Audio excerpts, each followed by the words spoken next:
દેશમાં લોકસભાની ચૂંટણીના પડઘમ સંભળાઈ રહ્યા છે। દરેક રાજકીય પક્ષો હાલ ચૂંટણીને લઈને કવાયતમાં લાગ્યા છે। જો કે આ બધાની વચ્ચે આગામી લોકસભાની ચૂંટણી પહેલા ભાજપે તેને મળેલી ફંડની રકમનો ખુલાસો કરી દીધો છે।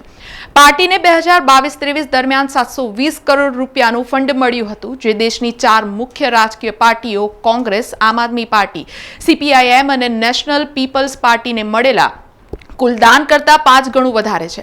આ માહિતી એસોસિએશન ફોર ડેમોક્રેટિક રિફોર્મ્સ એટલે કે ADR તેના રિપોર્ટમાં જાહેર કરી હતી। એસોસિએશન ફોર ડેમોક્રેટિક રિફોર્મ્સ એટલે કે ADR ચૂંટણી અને રાજકીય સુધારા માટે કામ કરતી સંસ્થા છે।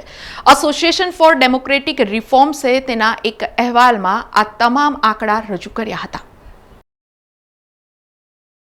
ADRના રિપોર્ટ અનુસાર ભાજપને 7,945 લોકોએ ફંડ આપ્યું છે, જેમણે ભાજપને 719.8 કરોડ રૂપિયા દાન કર્યા છે, જ્યારે કોંગ્રેસ પાર્ટીના 894 લોકોએ ડોનેશનમાં 79.92 કરોડ રૂપિયા આપ્યા હતા।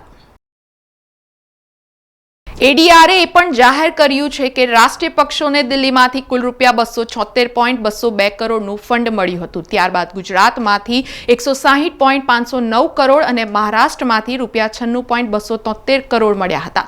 નાણાકીય વર્ષ 2022-23 દરમિયાન રાષ્ટ્રીય પક્ષોના કુલ ફંડમાં રૂપિયા 91.701 કરોડનો વધારો થયો છે, જે અગાઉના નાણાકીય વર્ષ 2021-22 કરતાં 12.9% વધુ છે।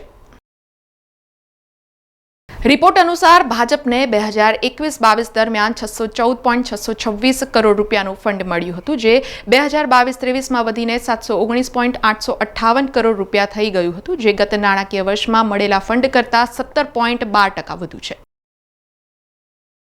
બીજી બાજુ કોંગ્રેસ પાર્ટીને નાણાકીય વર્ષ 2021-22 દરમિયાન 95.459 કરોડ રૂપિયાનું ફંડ મળ્યું હતું, જે 2022-23 દરમિયાન ઘટીને 79.9 કરોડ ઘટી ગયું છે। આમ રાજકીય દબદબા સાથે ફંડ એકત્રિત કરવામાં પણ ભાજપ અવ્વલ નંબરે છે।